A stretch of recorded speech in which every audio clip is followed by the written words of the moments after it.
Narito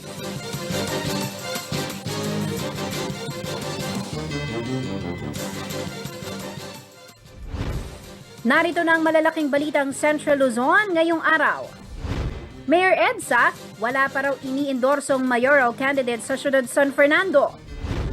535 milyong pisong kontrata para sa transportasyon ng election equipment na i-award sa kumpanyang hinihinalang may kaugnayan umano kay PRRD.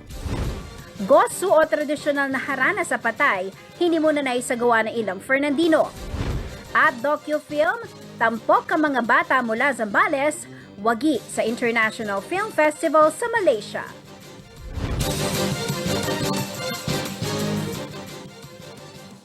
Magandang gabi ka rin iyon. Ako po si Jennifer Salenga. Oras na para sa mga may init na balitang Central Luzon. Nilinaw ni City of San Fernando Mayor Edwin Santiago na wala pa itong iniendorsong politiko na hahalili sa kanya bilang alkalde ng lungsod. Ayon kay Santiago, mas mainam na sa taong bayan daw manggaling ang panawagan ng pag-iendorso para sa susunod na eleksyon. May detalye ng balitang yan si Paulo G. Santos.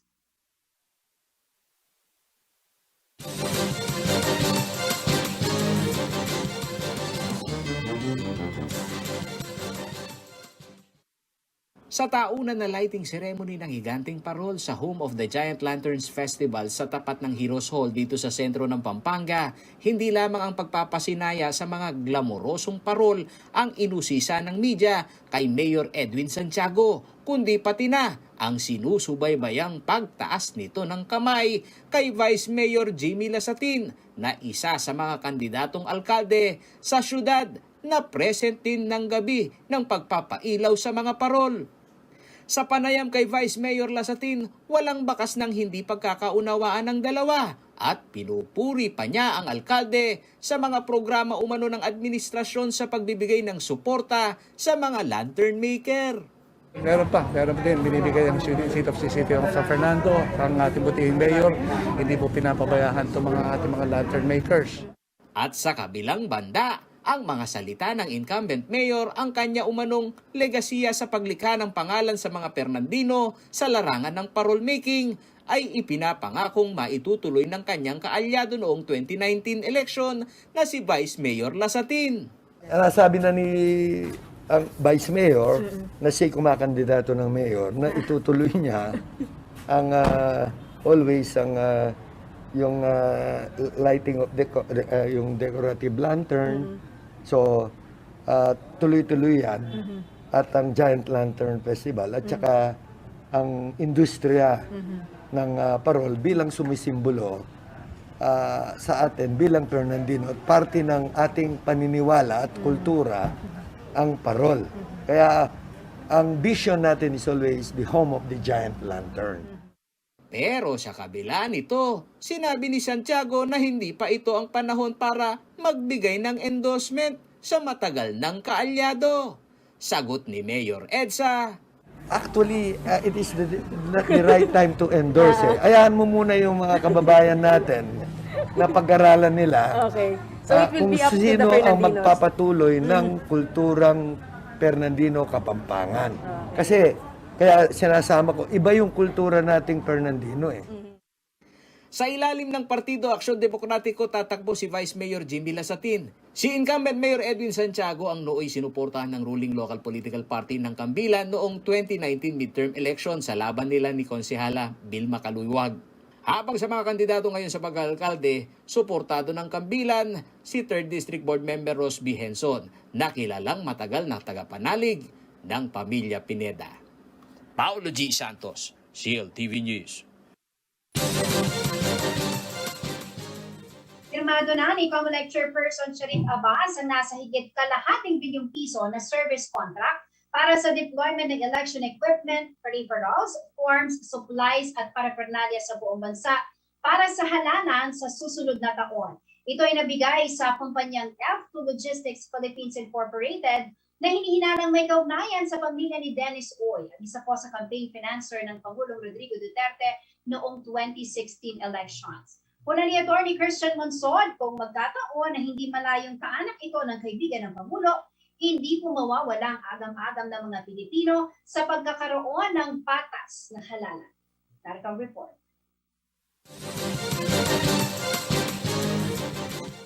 Sarado na nitong October 29, 2021 ang nasa higit kalahating bilyong piso na service contract ng Commission on Election at ng kumpanyang F2 Logistics Philippines Incorporated para sa transportasyon o deployment ng mga election equipment, peripherals, form supplies and paraphernalia para sa halalan 2022. Ang Cordillera Administrative Region, Northern Luzon at Central Luzon ang may pinakamaliit na pondo na nasa 106 million pesos ang naka-itemize na logistic cost. At ang Region 9, 10, 11, 12 Caraga at Barm na tawid dagat ang may pinakamataas na logistic cost na nasa 185,999,999. Pirmado na ito ni COMELEC Chairperson Sheriff Abbas at ang kontrobersyal na presidente ng nasabing kumpanya na si Efren Uy na minsan nang pinabubusisi ng Senado kung ano ang relasyon sa kilalang financer ni Pangulong Rodrigo Duterte na si Dennis Uy ng Davao. Ayon sa dating chairperson ng poll body na si Atty. Christian Monsod, hindi pa nabigyan ng linaw ni COMELEC Chair Abbas ang relasyon ni Efren Uy sa kilalang kaibigang negosyante ng Pangulong Rodrigo Duterte. Hindi, alam mo, tinanong ng Senate, si Chairman Abbas, doon sa hearings, I think last week, kung ano yung relationship ni Efren Uy with Dennis Uy. Ang sagot ni Chairman Abbas, they are not brothers. So tinanong siya, may relationship pa. Pwedeng cousin o when, diba, sabi doon ni Abbas, we will look into that. Tapos parang hanggang ngayon wala pang sagot. Vulnerable umano sa election fraud ang transportasyon na maaaring maging sanhi ng delay ng halalan sa 2022 ayon kay Monsod. So, yun ang merong konting risk na somewhere along the way baka mapalitan yun. Yung ballot box na mga yun, di ba? So, yun ang pwede natin risk. pwede na I think, hello? Opo, pwede Ang pwede sa akin, either you ask the senators, si Ontiveros o si Gigilon, to ask the COMELEC or media itself, say, narinig po namin, ito yung sinabi nyo sa Senate, meron pa kayong update dun sa examining yung finding out if there's any relationship. Then there is going to be a valid for an interview kasi nakapitin pa yung information eh. Totoo, opo. Pero doon nga ho sa binabanggit nyo kanina, sakali lang, no, hindi naman yung parang minamasama na natin. Meron bang risk for fraud sakali? Always. Well, substitution or delay, let's say na yung known to be bailiwicks of opposition, pwedeng i-delay, that's for good reason, whatever, hindi dumating na on time, o hindi ba gano'n? Tsaka yung mga transporting, kasi yung mga, babalik din naman yung mga ballot boxes sa mga munisipyo. Sinabi ni Monsod na kahit lowest bidder ang F2 Logistics Philippines Incorporated ay maiging malaman ng taong bayan kung ano ang relasyon ng may-ari nito sa kilalang kaibigan ng Pangulo upang mapawi naman ang pagdududa sa integridad ng halalan. Noong 2019 midterm election, sinabi ni Monsod na hindi lamang umano sa iisang kumpanya ng logistic na ibigay ang transportasyon ng mga kagamitan ng halalan, kaya maiging mabusisi ito.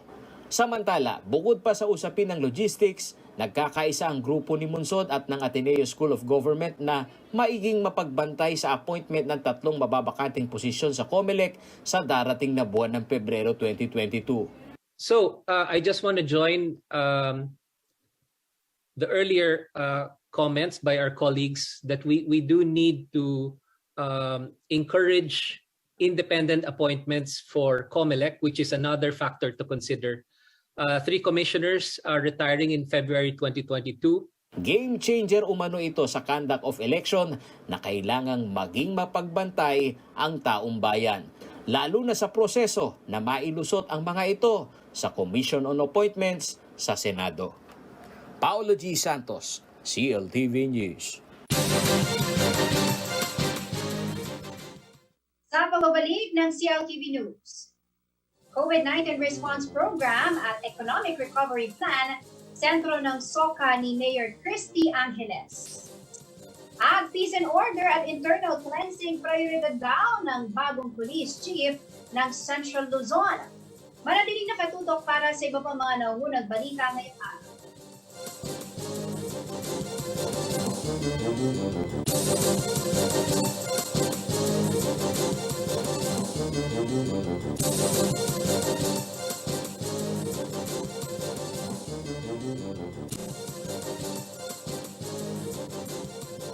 Nagbabalik ang Cltv News at sa iba pang mga nangungunang balita, sumentro po sa COVID-19 Response Program at pagpapasigla ng ekonomiya ang naging 2021 State of the City Address ni Tarlac City Mayor Christy Angeles.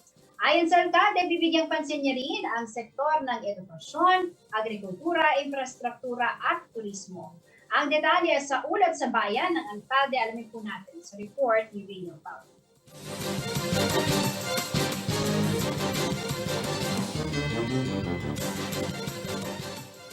Naging sentro ng 2021 State of the City Address ni Tarlac City Mayor Christy Angeles ang COVID-19 Response Program at Economic Recovery Plan para sa lungsod. Kabilang dito ang vaccine rollout na siyang nakikitang susi ng mga eksperto para mawakasan ang pandemya. Ayon sa alkalde, may kakayanan ng syudad na makapagbakuna ng 4,000 Tarlakenyo kada araw.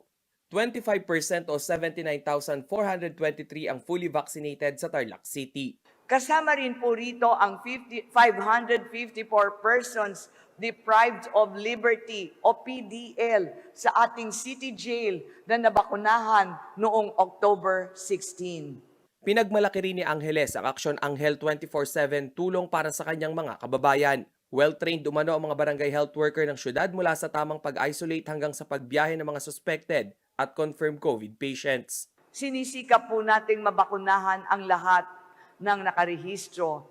Konting tiis lamang po at kapag dumating na po ang mas maraming vaccines ay tiyak na mababakunahan po kayong lahat.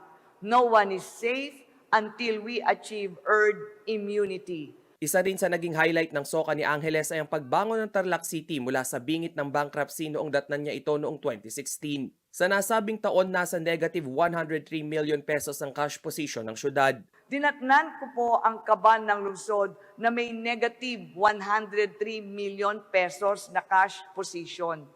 Isipin na lang po ninyo kung nangyari ang pandemya noong mga panahong bangkarote ang city government, kalunos-lunos po siguro ang kinahantungan nating mga mamamayan ng Tarlac City. Matapos ang 6 na buwan, nagawang 106 million pesos ni Angeles ang cash savings ng lungsod. 2017 nadagdagan pa ito ng 236.4 million pesos. 207.5 million pesos noong 2018, 204.9 million pesos noong 2019 at 267.1 million noong 2020. Nagkaroon din umano ng sapat na pondo sa bangko ang Tarlac City na kanilang nagamit nang magsimulang manalasa ang COVID-19 pandemic. 2016 nang umabot sa 298.9 million pesos ang kanilang bank savings. 710.1 million pesos noong 2017, 890.3 million pesos noong 2018, 737.6 million noong 2019 at 830.7 million noong 2020. Kahit padapa ang ekonomiya, patuloy raw ang daloy ng negosyo sa Tarlac City. Taong 2020 na magkaroon ng 957 new businesses sa lungsod at 5,526 renewal ng mga existing na negosyo. Simula naman January to September 2021, 994 na bagong negosyo ang naitayo sa Tarlac City, habang 5,567 ang nag-renew ng kanilang business permits. Upang matulungang makabangon ng ating mga negosyanteng lubhang na apektuhan ng pandemic, ipinagpaliban po natin o sinuspindi po natin ang paniningil ng mga local taxes at winave ang anumang penalty at charges incurred nila from mula March hanggang June 25, 2020. Kaya naman ang tax collection ng lungsod simula Enero hanggang Oktubre ngayong taon umabot sa 440.3 million pesos. Samantala, ayon pa kay Angeles, magkakaroon din ng pagpapalakas sa sektor ng edukasyon, agrikultura, pabahay, kalikasan, turismo at infrastruktura. Rainiel Pawid, Cltv News. Isang bagong general ang uupo at hahawak ng pinakamataas sa posisyon ng kapulisan dito po sa gitnang Luzon. Peace and order at paghuli sa mga pulis, scalawags daw ang ilan sa kanyang mga pangunahing tututukan. Ang newly appointed director ng PNP Central Luzon, kilalanin sa report ni Rainiel Pau.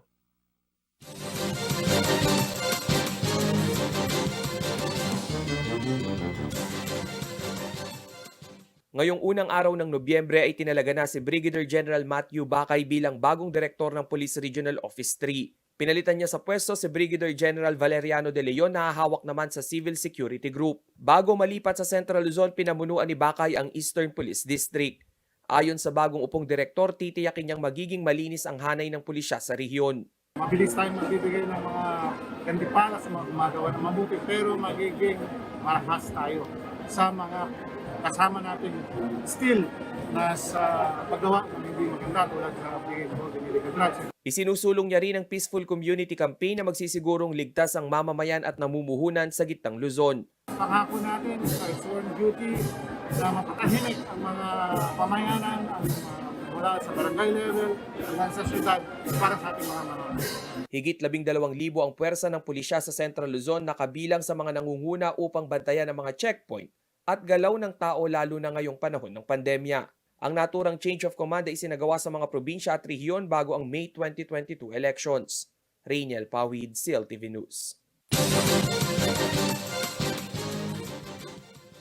Sa pagbabalik ng Cltv News, kilalanin ang kandidato para pansiha sa Arayat, Pampanga na si Vladimir Sigua.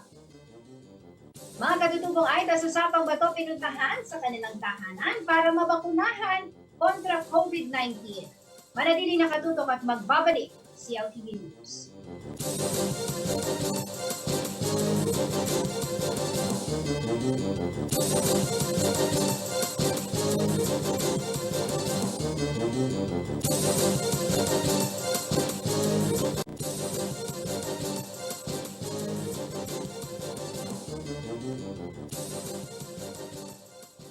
Nagbabalik ang Cltv News at sa iba pa mga nangungunang balita, isang fashion designer mula sa Arayat ang handang sumabak na sa halalan. Kabilang daw sa kanyang layunin makalikha ng mga ordinansa para matulungan ang LGBTQIA+ community.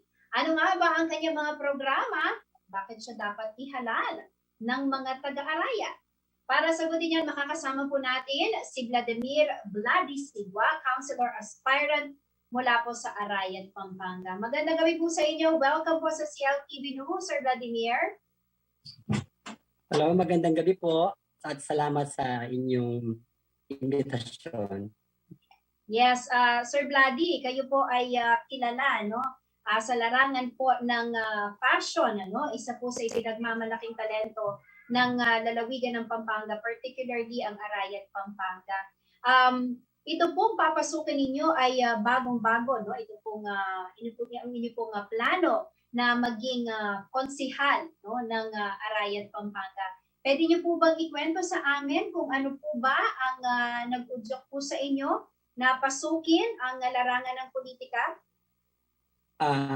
Mahirap magdesisyon.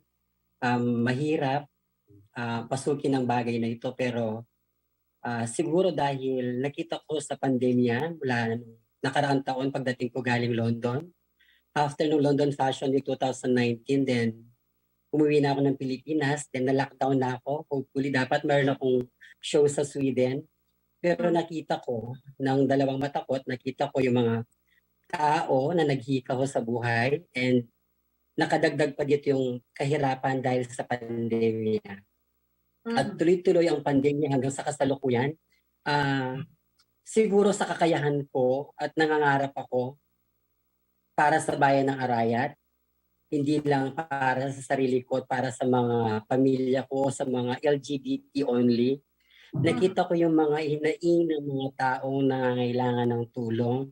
Parang ang dibdib ko hindi kayang makita na meron naman akong kakayahan para may ambag sa ating komunidad bilang isang siguro hindi lingid sa kaalaman ng LGBT pag bilong ka dito, lalo na sa tulad po ay coordinator, event organizer, siguro marami na akong nakasalamuhang tao at marami na akong mga experience, no, sa mga ganitong mga bagay, nakita ko na kailangan siguro isa ako sa biktima actually ng ng COVID-19. September 1 until September 28, nag-severe ako. Sabi ko sa Panginoon, kung hanggang dito na lamang ako at the age of 49 years old, tatanggapin ko because ang daming namatay na younger than me. Then sabi ko, nagdasal ako, kung meron pa akong misyon sa mundo, ipaisip niya sa akin at igabayan niya ako kung ano ito at gagawin ko kapalit at kadugtong ng buhay ko. Isa yun sa sinisiksik ng Panginoon sa akin. So, ang pagdesisyon at sa pagtakbo nito siguro, kakabay ko, kayakap ko ang Panginoon sa desisyon na to. Hindi ako nagdesisyon sa pansarili ko at humingi ako ng mga senyales. 8 senyales na ibinigay niya starting October 1 hanggang sa last day of filing. Nag-file ako ng October 8. Sabi ko, Panginoon, kung meron akong makita na sumbagal or hadlang sa aking tatahakin, hindi ako tutuloy. Pero lahat ng bagay na yun, pinagkaloob ng Panginoon, binigyan niya ako lahat ng mga senyales, mga taong susuporta, tutulong, mga volunteer, ang Kislap, LGBT, buong suporta ang binibigay nila sa akin sa pagtulong. Nagbibigay kami ng libreng gupit. Yun ang mission ng isang LGBT community dito sa Arayat na binuo namin magkakaibigan. At ito ay matatag at pinatatag pa na ang aming mga relasyon. Siguro sa lahat ng gagawin kong hakbang patungo sa kagandahan at ikakaayos at ikakaganda ng Arayat, nasa likod ko ang mga LGBT na community, lalo na yung grupong Kislap. Lahat ng mga charity works na gagawin ko, voluntaryo silang tumutulong para makamit ko yung mga bagay na dapat. Sir Vladi, base po sa kwento ninyo, no, ang mukhang ang ganda ng takbo ng career nyo, no, when it comes to fashion industry, no. Kayo nga po ay nakakapunta pa, no, sa ibang bansa dito po sa industriya na kinabibinangan po ninyo. But was this a personal decision po or meron din mga tao sa paligid po ninyo ang nagpudyok sa inyo or somehow nag-influence sa inyo, nagsabi sa inyo na kailangan ang serbisyo ng isang Vladimir Sigua sa bayan ng Arayat? Nagbibigay siguro ng mga ideya dahil sa mga nakikita nila at mga lumalabas sa bibig ko at saka yung mga komento ko sa mga when it comes to kwentuhan, nasasabi nila na or nakikita nila siguro yung mga vision ko, mga idea ko na lumalabas sa bibig ko at mga kaibigan ko na bakit hindi ka tumakbo, bakit hindi natin itry? Especially yung mga LGBT, try lang natin. Huwag kang gumastos, humingi tayo ng puro mga volunteer. Makita lang natin, matry lang natin. Malay mo, sabi nga nila, in 15 years na nag-servisyo ako, nag-aroon ako ng negosyo sa bayan ng Arayat, iba't ibang barangay. We have 30 barangay here in Arayat. Most of them are my clients. At nagbigay tayo ng magandang serbisyo sa kanila at kilalang-kilala nila tayo when it comes to work. Okay. So ang nabanggit po ninyo, ang realization ninyo na kailangan pong magserbisyo kayo o sinasabi nyo nga baka ito nga yung iba pang misyon, no, na ibinibigay ng Panginoon sa inyo. Pero bago po ang decision na ito, you were saying na kayo po ay advocate, no, ng LGBT community sa inyo pong lugar. Tama po ba, Sir Vladi? Yes po. At yung experience po ninyo sa inyong grupo, sa tingin po ninyo, sasapat yon upang pagsilbihan ang mas nakararami dyan po sa bayan ninyo sa Arayat? Siguro para sa akin, pagsilbihan, unang-una, dapat bukal sa puso mo ang pagsiservisyo, yung pagmamahal at kamalasakit sa kapwa. Yun para sa akin, number 1 yun. Yung abilidad, magagamit mo yung abilidad mo, makakapagbigay ka ng tulong, 99.9%. Pag ginamit mo ang abilidad mo, may bibigay mo sa mga taong kailangan nila. Okay, ito nga po, no, sabi ko kanina, bakit ba kailangang ikalal ng mga taga-Arayat, Pampanga si Vladi Sigua? Ano po ang plano ninyo? Ano po ang plataforma na mailalatag po ninyo sa ating pong mga kababayan dyan sa Arayat na nakikinig I'm sure no, interesado po silang marinig from you kung ano po ba ang magiging plano ninyo kung papalarin po kayong manalo bilang konsehal sa bayan ng Arayat. Sir Vladdy. It was given already, no? In my case, from LGBT, first time in history of Arayat na may tatakbong LGBT.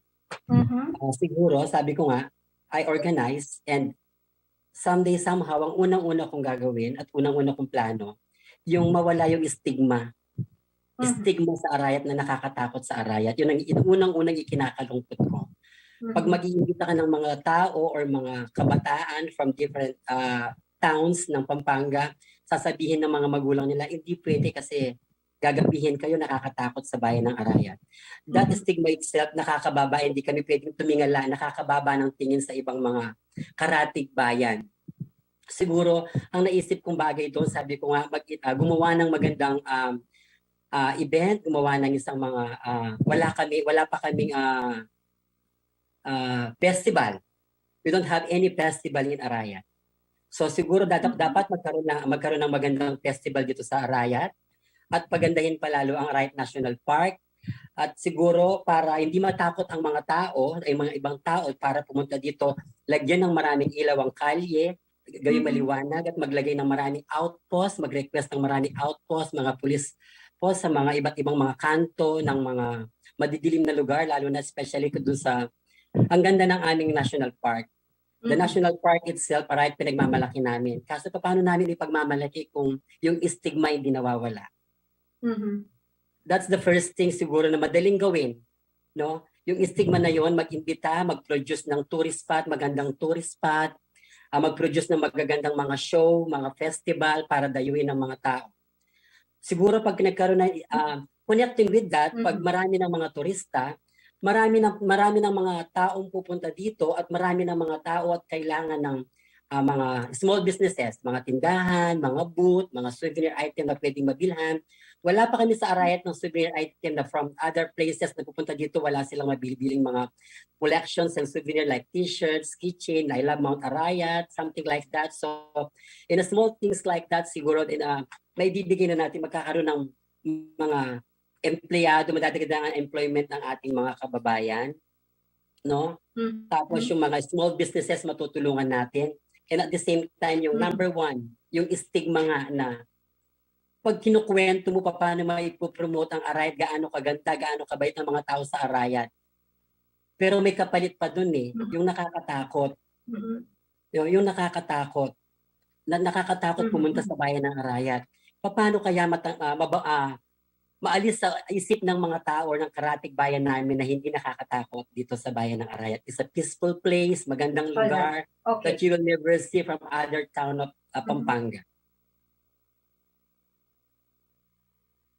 Alright, ang malinaw po no, sa plano po ninyo sa pagtakbo is may kinalaman sa turismo, no, at of course pagpapaganda, no, and yung pagpo-promote ng peace, no, ang image po ng Arayat, ano, at of course may kinalaman pa rin po ito, Sir Vladdy, sa inyo pong karera ngayon, ano. So it's good to hear na itatanong ko po sana kung pala rin maiiwan ba or tatalikuran ba yung inyong ang inyo pong love, ano, for passion, pero mukhang hindi naman po. Well, anyway, abangan po natin kung ano nga ba yung festival, no, na sisimulan po ninyo kung kayo po ay papalarin. Well, anyway, maraming salamat po, Sir Vladimir Sigua, at good luck po sa inyong kandidatura sa 2022 elections. Mag-iingat po kayo and God bless you, sir.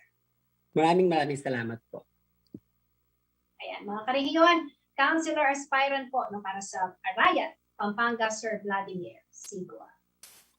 Sa ibang balita po tayo, mga karehiyon, tinungo ng Ronda Bakuna Vaccination Team ang komunidad ng mga katutubong Aita sa Angeles City para mabigyan ng COVID-19 vaccine. Ayon po kay Mayor Carmelo Pogi Lazatin Jr., wala raw ang Helenyo ang dapat mapag-iwanan sa proteksyon laban sa pandemya. Narito ang report.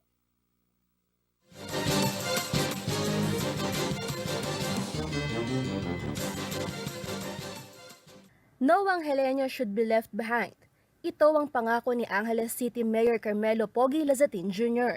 Kaya naman kamakailan, Tinungo ng city government ang barangay Sapang Bato upang bakunahan ang nasa mahigit 100 sa pamamagitan ng ronda bakuna. Personal na tumungo sila sa naturang barangay. Nais daw niyang magbigay ng proteksyon laban sa virus ang Aita community na naninirahan sa mga remote areas sa syudad. Nasa 107 ang tumanggap ng first dose ng bakuna, habang 45 na ang fully vaccinated. Ang isinagawang pagbabakuna ay kaugnay din ng selebrasyon ng syudad para sa Indigenous Peoples Month nitong nakalipas na buwan ng Oktubre. Bukod sa pagbabakuna, tumanggap din ng kabuhayan assistance, food packages, organic vegetable seeds at canned milk ang nasa 330 na Aita family sa Sapang Bato. Ang mga benepisyaryo ay mula sa Sitio Abo, Sitio Bliss at Sitio Target. Nitong Setyembre sa pamamagitan pa rin ng ronda bakuna, nasa 168 na Aitas na ang naunang binakunahan sa barangay. Samantala, simula sa November 5, kasama na rin sa babakunahan sa Angeles City ang mga edad 12 hanggang 17 taon batay sa atas ni Mayor Lazatin. Isasagawa ang pagbabakuna sa pamamagitan ng sundo bakuna sa barangay ng city government. Ayon kay Lazatin, target tapusin ng vaccination sa mga menor de edad mula sa 33 barangay sa loob ng 10 araw. Angelica Cara, Cltv News.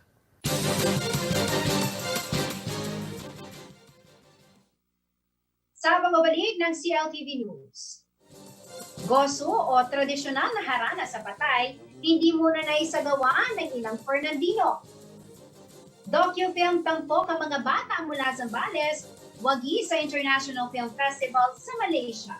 Manatiling nakatutok at magbabalik ng Cltv News.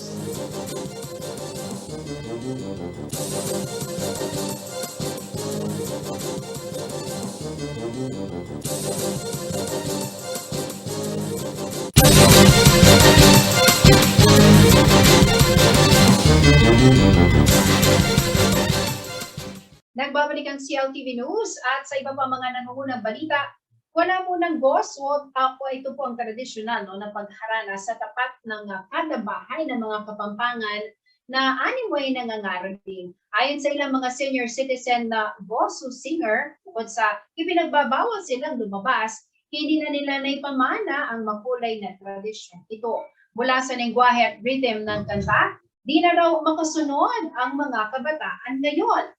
Narito ang report.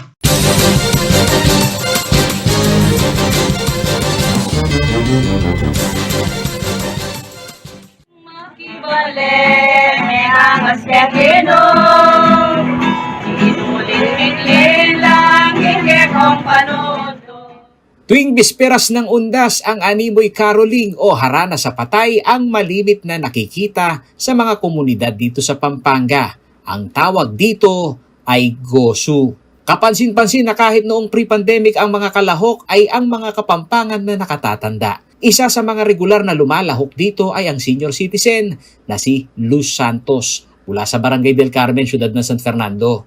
Dahil bawal lumabas ngayong panahon ng pandemya, hindi raw naisagawa ang tradisyon ng mga kabalen tuwing araw ng mga patay o kung tawagin sa Kapampangan ay daon. Pero ngayon dahil nga sa pandemic na dumating sa atin, tumigil kami dahil sa sinusunod din namin yung protocol ng ating mga nanunungkulan. Bawal yung walang face mask, bawal yung lumabas, lalo na senior na kami. Marami raw ipinagkait sa kanilang mga senior citizen sa panahon ng pandemya. Dahil ang goso ay bahagi ng daon, na ang mas malalim na kahulugan nito ay ang pag-aayuno sa harvest season. Dito kasi madalas umanong mangyari ang reunion ng mga malalapit na kaibigan nila na madalas puntahan para mangharana ng mga yumao. Namimiss din namin yung panggugoso mag-aano kami ulit. Yung nakikita namin yung mga kaibigan namin dahil ang mga pinupuntahan namin yung mga close lang namin na kaibigan. Parang ano na rin yun. Parang reunion na rin sa inyo. Oo. Mula sa paglimita ng araw ng pagbisita sa mga yumao sa sementeryo hanggang sa pagbabantay sa kilos at galaw ng mga nakatatanda, si Aling Luz umaasa na bago pa umano mamatay ang kulturang naipamana ng mga ninuno, hiling niya ay matapos na itong pandemya. Maraming pinerwisyo sa buhay natin, maraming hindi nakakalabas. Kaya po sana, Lord, matapos na po sana itong pandemic na to. Paolo G. Santos, CLTV News.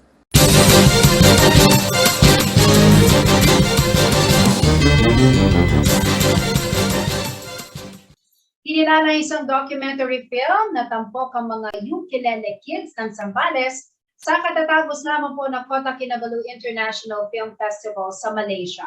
Tungkol ang naturang kwento sa mga batang nangangarap maging musikero ngayong panahon ng pandemya. Alamin natin ang kwento at inspirasyon nito mula mismo sa direktor na si Richard Soriano Legaspi. Ito po ang report. Isang maikling dokumentaryo tungkol sa mga bata mula Zambales ang nakakuha ng Special Mention Award sa katatapos lamang na Kota Kinabalu International Film Festival sa Malaysia. Ang mini-documentary ay pinamagatang Maliit na Hakbang sa direksyon ng award-winning filmmaker na si Richard Soriano Legaspi.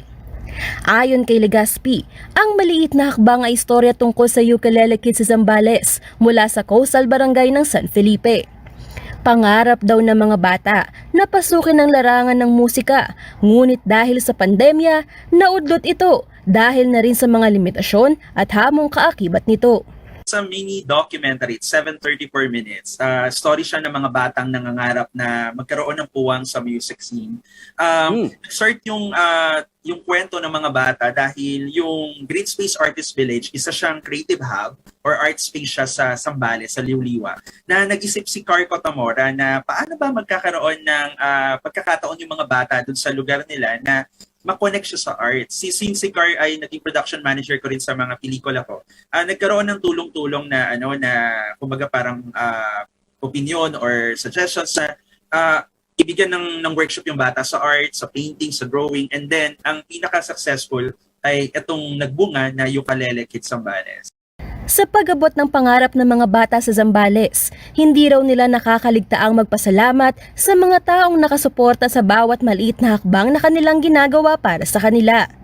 Bukod dito, sa bawat kanta na kanilang nililikha, may kaakibat na mensaheng kapupulutan ng inspirasyon. Yung kwento kasi bibigyan ka ng inspirasyon, bibigyan ka nila ng yung bata parang reflection siya ng panahon natin, nung bata tayo na nangangarap tayo na may magtuturo sa atin ng mag-guide sa atin para doon sa mga posibleng maging pangarap natin or ma-discover natin na meron pala tayong talento ganito. At ganun po yung pinapakita ng pelikula na Maliliit na Hakbang. So dito sa docu na to, makikita natin kung paano yung munting pangarap nila, ibibigay nila ito, pero sa pamagitan din ng pagmamahal sa kalikasan. Kasi lahat ng mga kanta nila napaka-inspiring. Sabi ni Legaspi, mahirap daw gumawa ng dokumentaryo tungkol sa bata dahil kailangan maipakita at maipalabas ang pagiging totoo ng mga ito. At sa pagdodokumento sa mga ukulele kids, hindi raw ito naging problema.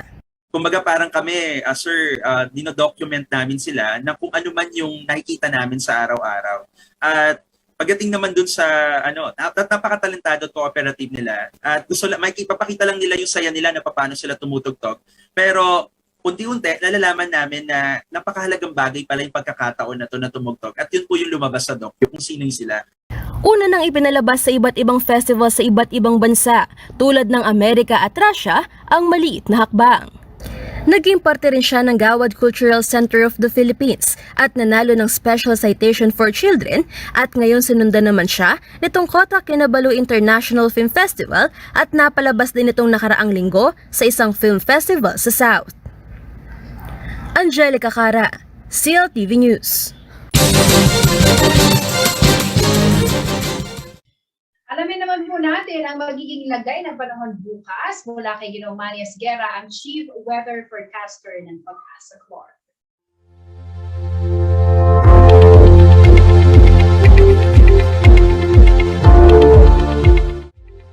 Okay, magandang gabi po. Narito po magiging taya ng panahon sa susunod na 24 oras. Mayroon po tayong tinatawag na shear line. Ibig po sabihin ito ay yung tail end ng cold front na nakakaapekto dito sa may parte ng Visayas at northern section ng Mindanao. So ibig sabihin yan, bumaba na rin po yung hanging amihan at nagkaroon na po tayo ng cold front. So naapektuhan na po yung parte ng Visayas at yung northern section ng Mindanao. Samantala po ang buong Luzon ay naapektuhan na rin po ng northeast monsoon o hanging amihan. Ang Central Visayas po, Eastern Visayas, Caraga Region, Northern Mindanao, Zamboanga Peninsula at BARMM ay dyan po ang maulap ang papawiri na may inaasahan po mga kalat-kalat ng mga pagulan, pagkidlat at pagkulog. Ito po ay dulot niya ng shear line o yung tinatawag nating tail end ng frontal system. Samantala po ang Western Visayas, Palawan at natitirang bahagi ng Mindanao ay bahagi hanggang sa kung minsan ay magiging maulap. So hindi po sa kanilang malakas yung epekto ng shear line o yung tail end ng cold front. Kaya po partly cloudy lamang po sila at kung minsan naman po ay nagkakaroon din ng mga isolated cases ng rain showers and thunderstorm, dulot naman po ng localized thunderstorm. Samantala po ang Metro Manila at nalalabing bahagi ng Luzon, kasama na po tayo dito ang Pampanga in particular, ay bahagi hanggang sa kung minsan ay magiging maulap ang papawirin na may inaasahan po mga isolated na mahihinang mga pagulan. Ito po ay dulot ng hanging amihan.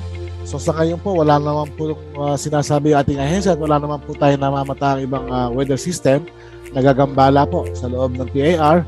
Kaya damahin naman po natin itong lamig ng panahon na ating naranasan o ang hanging amihan. Pero sa ganun pa rin po, yung pag-iingat po ay nandun pa rin. Magandang gabi po.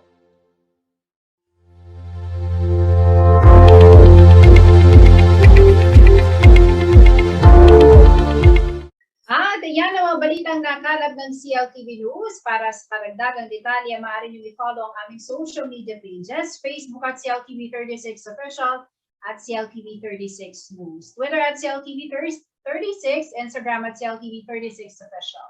Kung nais niyong balikan ang mga programa ng CLTV, pwede niyo pong bisitahin ang aming YouTube channel na CLTV36 Official at ang aming website www.cltv36.tv. Mapapanood din ang mga programa ng CLTV nationwide via Signal Channel 115 at sa ating 39 cable partners. Kasama po ang buong pwersa ng CLTV News and Current Affairs. Ako po si Jennifer Salenga. Maraming salamat mga karehingon. 54 days na lamang po at Pasko na.